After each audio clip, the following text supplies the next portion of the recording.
Hello, everybody. Hey, welcome to the Epic Flight Academy. Let's talk about what it takes to become an instrument-rated pilot and what some of those instrument rating privileges are as a result of getting that rating. My name is Mike Thompson. This is the Instrument Rating Flight Course, and remember, to be successful in this course, there are 3 keys. Number 1, please follow along in Epic's online course. You must read and study all of this content and the related material. Number 2, follow these videos in parallel to that content. And thirdly, and just as important, review all of this content one-on-one with your flight instructor.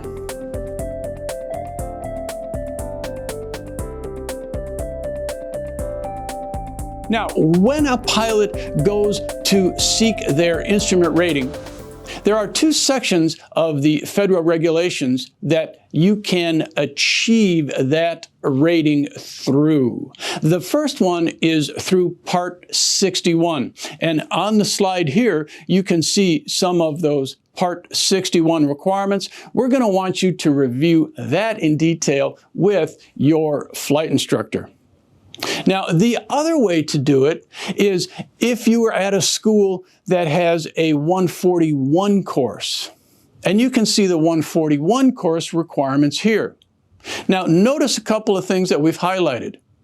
If your school has a 141 curriculum, you can save a lot of time and money by achieving that rating through the 141 course. Because I want you to compare that to this final slide, which is FAR 6165, that talks about the flight experience requirements. So be sure to review 6165 with your flight instructor and compare it to those 141 requirements, and you'll see what an advantage that 141 course actually is. What happens when we achieve that instrument rating? Now, notice we said instrument rating. Here you see a diagram of a generic pilot certificate. The instrument rating is a rating, not a certificate. The instrument rating will be attached to your current pilot certificate. Now, you may hold a commercial pilot certificate, or it's most likely that a lot of you hold a private pilot certificate. And here you can see in our example certificate, it tells me on the front the certificate that I hold, and we've outlined that in red. I hold a private pilot certificate.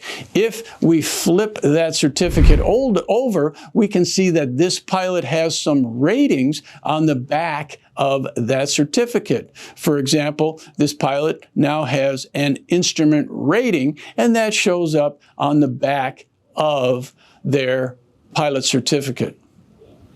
Well, what exactly does that instrument rating do for me? That instrument rating provides me some specific privileges. Let's take a look at those in a little more detail. On this slide, you can see we're talking about 3 specific privileges. Number 1, the instrument rating allows me to act as the pilot in command of an aircraft operating under instrument flight rules. Now, that's different than visual flight rules. Now, I want you to pause here just for a second. Be sure to discuss this with your flight instructor. Instrument flight rules is different than instrument meteorological conditions. And visual flight rules is different from visual meteorological conditions. It is possible for me to fly IFR in either IMC or VMC. Be sure to review that with your instructor. So what other privileges does it allow me? Well, take a look at number 2. I can now operate in Class Alpha airspace. And finally, if you take a look at number 3, it allows me to obtain a special VFR clearance at night. Now, wait a minute. Isn't that a VFR clearance? Yes, it is. We only need to be VFR rated to get a special VFR clearance. However, review this with your flight instructor. Take a look at the regulation here shown on the slide. If I want to do special VFR at night, I must be instrument rated. Well, folks, that just about wraps it up for instrument rating privileges. Join us next time.